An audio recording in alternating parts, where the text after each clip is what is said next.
Bapak, Ibu, dan saudara-saudara yang kasih di dalam Kristus. Kelihatannya Yesus sedang menapaki tangga kesuksesan. Dari mana kita tahu? Buktinya adalah banyak orang yang berduyun-duyun mengikuti Yesus dalam perjalanannya. Seandainya Yesus itu bukan sukses pada waktu itu, tidak mungkin orang akan berduyun-duyun mengikutinya. Namun timbul satu pertanyaan, mengapa mereka mengikuti Yesus beramai-ramai? Mungkin mereka akan menjawab bahwa mereka adalah pencinta Yesus, bisa terjadi. Mereka betul-betul menjadi pencinta Yesus sendiri. Atau mereka ngefans pada Yesus. Dan kita bisa bertanya lebih jauh lagi Bapak sekalian, apakah mereka mengikuti perjalanan Yesus itu sebagai seorang turis atau followers? Ini juga bisa bertanya pada kita masing-masing. Apakah kita mengikuti perayaan Ekaristi ini sebagai turis atau followers? Kita sendiri yang bisa menjawabnya. Bapak, Ibu, dan saudara kasih, Yesus tampaknya tidak begitu tertarik pada keramaian, pada banyak orang. Karena pada waktu itu dia sedang mencari murid. Dan menurut Yesus, kualitas pengikut lebih penting daripada kuantitas pengikut itu sendiri. Sehingga dia nggak senang dengan banyak orang yang mengikutinya itu, lalu dia bersuka cita, enggak. Karena dia mau mencari kualitas orang-orang yang itu. Kalau kita merenungkan perikop Injil Lukas pada hari ini, mungkin kita merasa ngeri, mungkin kita merasa takut. Mengapa? Betapa beratnya syarat yang harus kita tanggung jika kita sungguh-sungguh mau menjadi pengikut Yesus.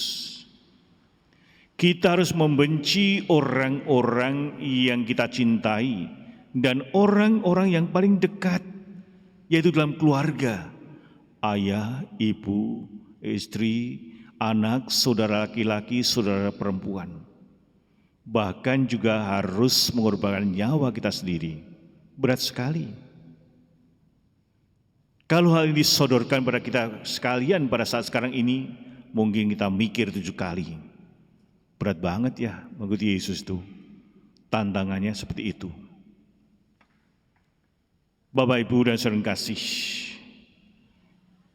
kalau kita mendengar kata Yesus tadi bahwa harus membenci keluarganya, kelihatannya Yesus sedang berbicara tentang cinta, bukan tentang benci itu sendiri.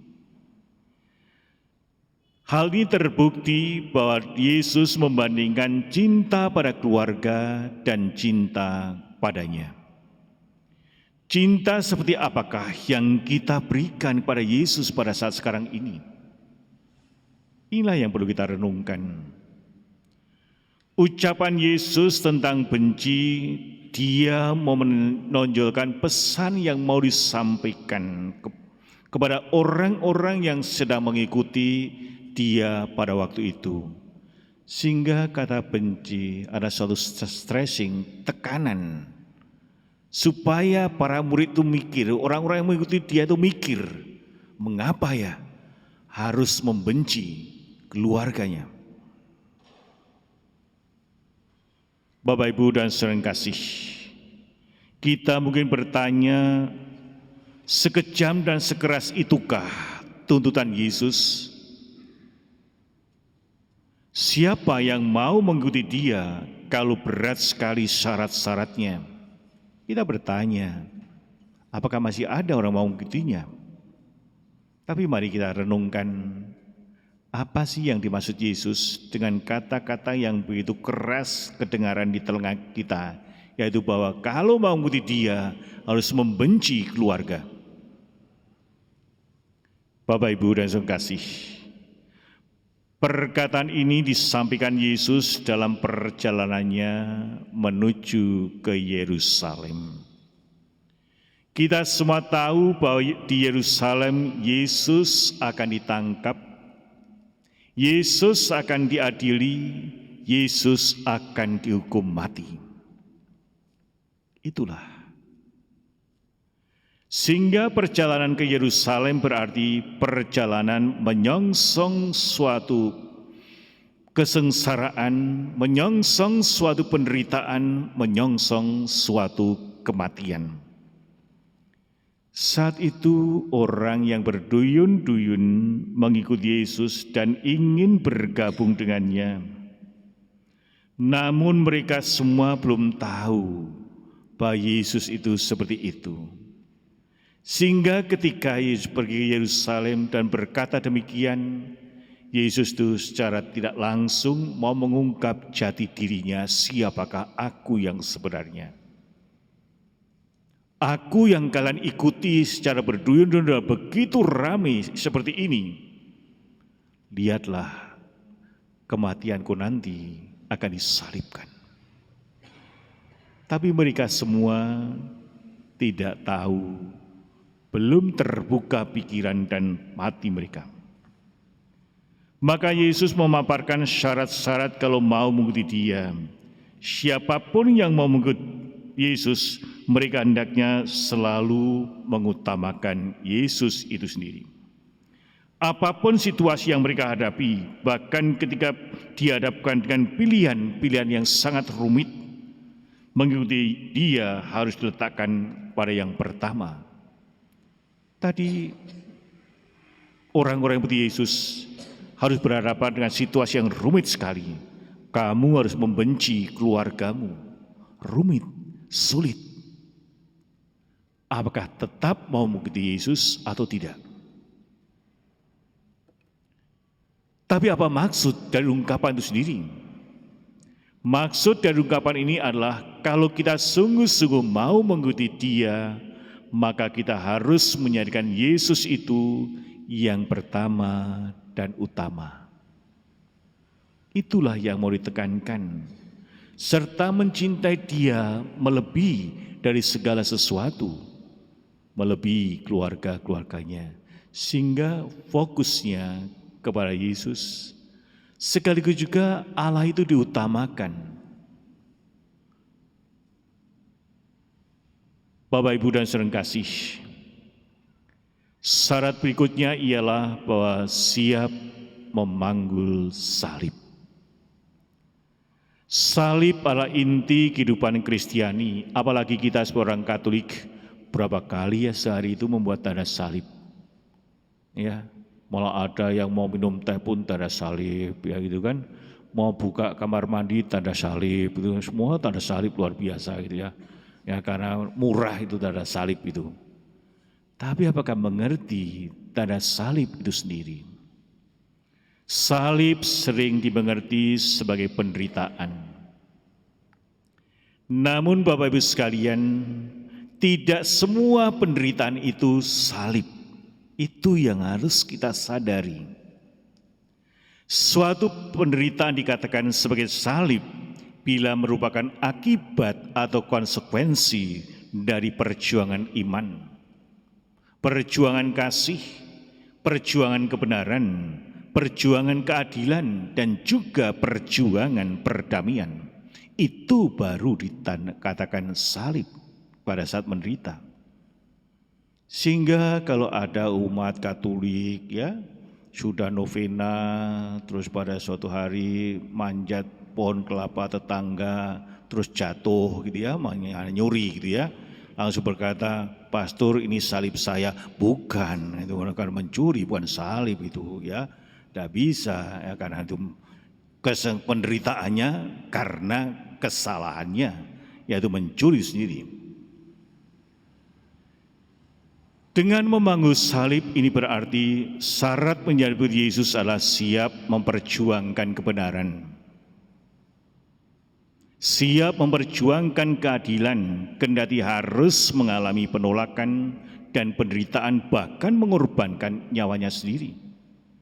Lihatlah para martir, orang-orang yang kudus, semuanya mengalami itu semuanya. Bapak, Ibu, dan saudara kasih, komitmen dan kesungguhan mengikuti Yesus bukan perkara prioritas, melainkan perkara keterpautan hati kita. Saya yakin Bapak Ibu sekalian yang hadir pada saat ini mengikuti perayaan Ekaristi ini karena terpaut hati Bapak Ibu sekalian, saudara sekalian, untuk berjumpa Yesus di dalam Ekaristi. Kalau nggak terpaut, ngapain ke sini? Jadi soal keterpautan, bukan soal manajemen hidup, melainkan soal ibadah. Berbicara tentang hati, pilihannya hanya ada dua, seluruh hati atau tidak sama sekali, sehingga tidak bisa setengah-setengah. Sehingga Tuhan Yesus berkata, seorang tidak dapat mengabdi dua tuan. Artinya tidak mungkin hati kita itu bercabang. Mengikuti Yesus, tapi juga mengikuti yang lain, tidak mungkin. Harus menentukan satu pilihan sendiri. Bapak, Ibu, dan saudara kasih, mengikuti Yesus merupakan persoalan yang serius. Oleh karena Yesus tidak mengajak kita sekedar traveling bersama-sama Dia atau kumpul-kumpul ice cream party di kebun, bukan itu. Ya. Kita diajak secara bijaksana menghitung ongkosnya agar kita tidak berhenti di tengah jalan. Sehingga kita harus sungguh-sungguh, kalau saya menjadi Katolik, ongkosnya, bayarnya itu mahal. Contoh yang sederhana, misalnya, ya kalau orang Katolik, ya nikah tidak boleh cerai, ongkosnya mahal. Mahal. Mungkin di tempat lain boleh saja begitu, tapi ini ongkos. Sehingga mengikuti Yesus adalah suatu keputusan terbesar dalam hidup kita masing-masing, karena keputusan yang kita ambil adalah keputusan sekali untuk seumur hidup. Maka dalam janji pernikahan pun ya akan setia dalam untung dan malang, dalam suka dan duka, sampai kematian memisahkan. Luar biasa kan?